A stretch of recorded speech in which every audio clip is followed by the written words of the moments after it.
addressed to United Nations 4th World Congress on Women, aka Women's Rights, Human Rights. Delivered by Hillary Clinton on September 5th of 1995 in Beijing, China. Thank you very much, Gertrude Mongela, for your dedicated work that has brought us at this point a distinguished delegates and guests. I would like to thank the Secretary General for inviting me to this very part of the important United Nations 4th World Conference on Women. This is truly a celebration of the contributions women make in every aspect of life. In the home, on the job, in the community, as mothers, wives, sisters, daughters, learners, workers, citizens, and leaders. It is also a coming together, much the way women come together every day in every country. We come forward together in fields and factories, in village markets and supermarkets, in living rooms and boardrooms, whether it is playing with our children in the park, or washing clothes in the river, or taking a break at the office water cooler. We come together and talk about our aspirations and concerns. And time again, our talk turns to our children and our families. However different we may be, there is far more that unites us than divides us. We share a common future, and we are here to find common ground so that we may help to bring a new dignity and respect to women and girls all over the world, and in doing so, bring a new strength and stability to families as well. By gathering in Beijing, we are focusing world attention on issues that matter most in our lives. The lives of women and their families. Access to education, healthcare, jobs, and credit. The chance to enjoy the basic legal and human rights and to participate fully in the political life in our countries. These are some who questions the reason for this conference. Let them listen to the voices of women in their homes, neighborhoods, and workplaces. There are some who wonder whether the lives of women and girls matter to economic and political progress around the world.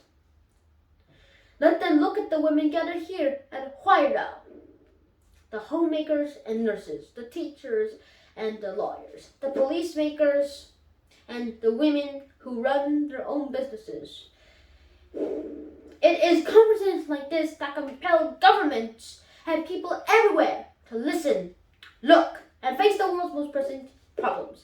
Wasn't it, after all, after the Women's Conference in Nairobi 10 years ago, that the world focused for the first time on the crisis of the domestic violence? Earlier today, I participated in a World Health Organization forum.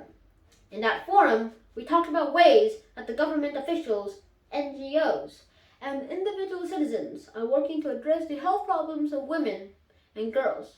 Tomorrow, I will attend a gathering of the United Nations Department and Development Fund for Women.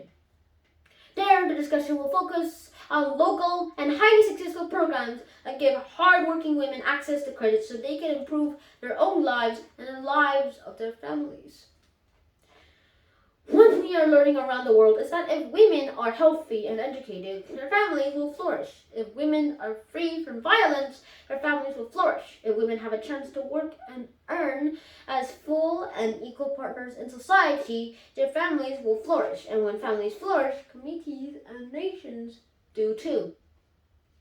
That is why every woman, every man, every child, every family, and every nation on this planet does not and does have a stake in the discussion that takes place here. Over the past 25 years, I have worked persistently on issues relating to women, children, and families. Over the past 2.5 years, I've had the opportunity to learn more about the challenges facing women in any country and around the world. I've met new mothers in Indonesia who come together regularly in their villages to discuss nutrition, family planning, and baby care.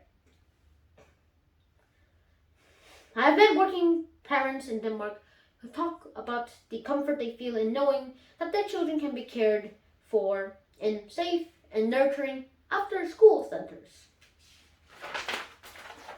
I've met women in South Africa who helped lead the struggle to end apartheid and are now helping to build a new democracy. I have met with the leading women of my own hemisphere who are working every day to promote literacy and better healthcare for children in their countries. I've met women in India and Bangladesh who are taking out small loans to buy milk cows or rickshaws or shred in order to create a livelihood for themselves and their families. I've met the doctors and nurses in Belarus and Ukraine who are trying to keep children alive in the aftermath of Chernobyl. The great challenge of this conference is to give voice to women everywhere whose experiences go unnoticed, whose words go unheard. Women comprise more than half the world's population, 70% of the world's poor, and 2/3 of those who are not taught to read and write. We are the primary caretakers for the world's children and elderly. Yet much of the work we do not do, and much of the work we do, is not valued. Not by economists, not by historians, not by popular culture, and not by government leaders. At this very moment, as we sit here, women around the world are giving birth, raising children, cooking meals, washing clothes, cleaning houses, planting crops, working on assembly lines, running companies, and running countries. Women are also dying from diseases that should have been prevented or treated. They are watching their children succumb to malnutrition caused by poverty and economic deprivation.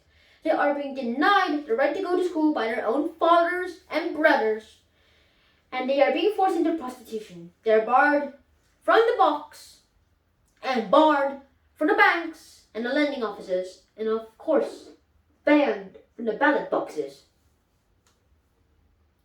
Those of us who have opportunity to be here have the responsibility to speak for those who could not.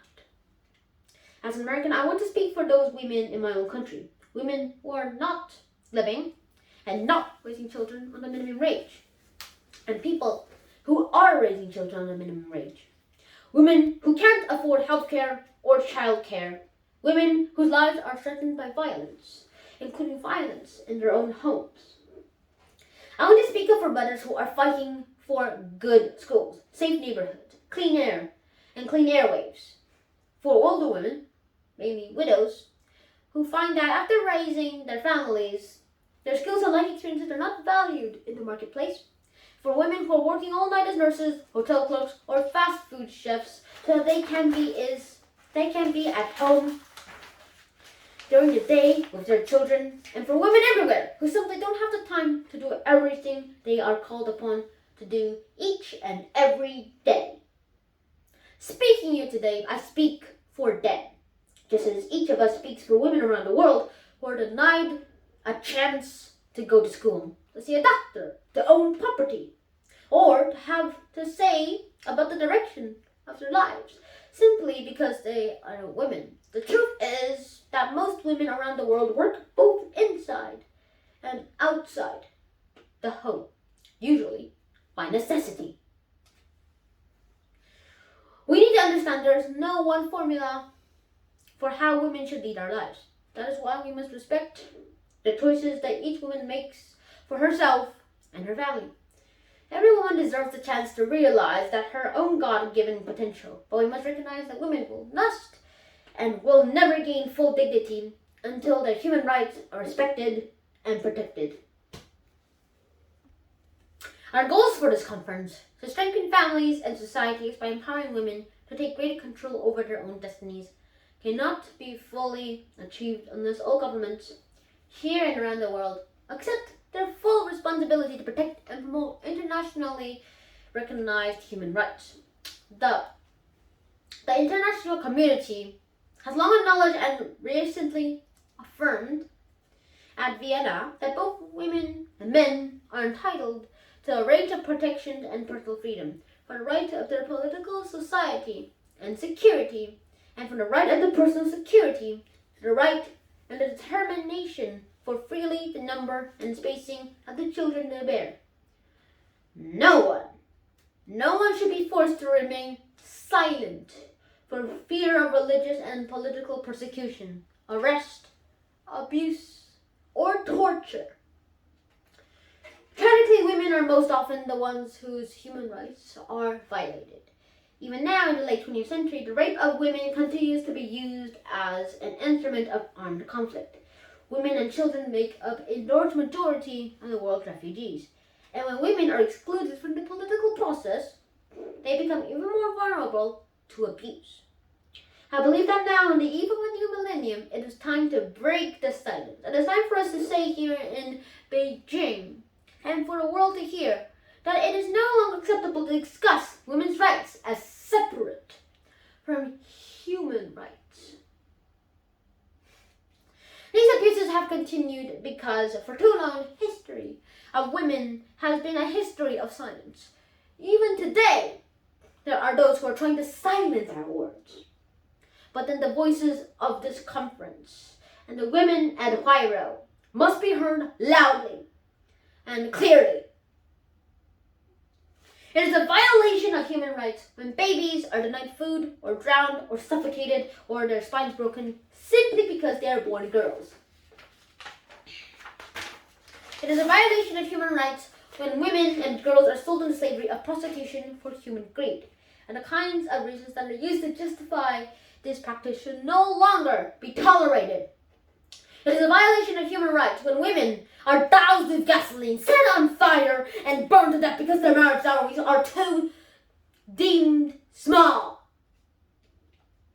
It is a violation of human rights when individual women are raped in their own countries, and when thousands of women are suspects and subjected to rape and a tactic or prize for war. It is a violation of human rights when a leading cause of death worldwide among women ages 14 to 44 is the violence they are subjected in their own homes by their own relatives. It is a violation of human rights when young girls are brutalized by painful and degrading practice of genital mutilation. It is a violation of human rights when women are denied the right to plan their own families, and that includes being forced to have abortions or being sterilized against their own will. If there is one message that echoes forth from this conference, let it be that human rights are women's rights, and women's rights are human rights.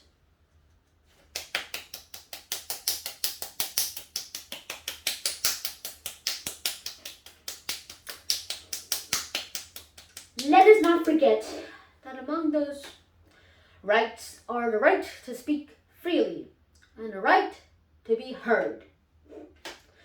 Women must enjoy the rights to participate fully in the social and political lives of their countries.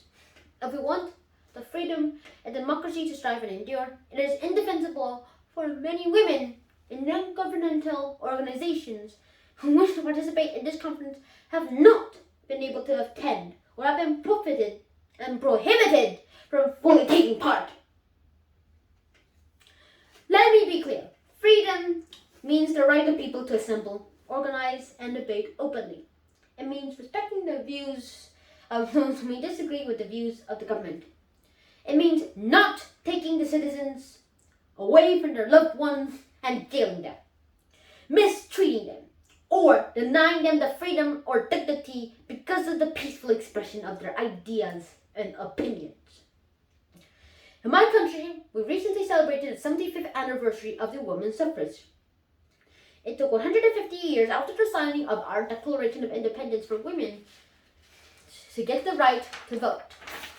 It took 72 years of an organized struggle before that happened.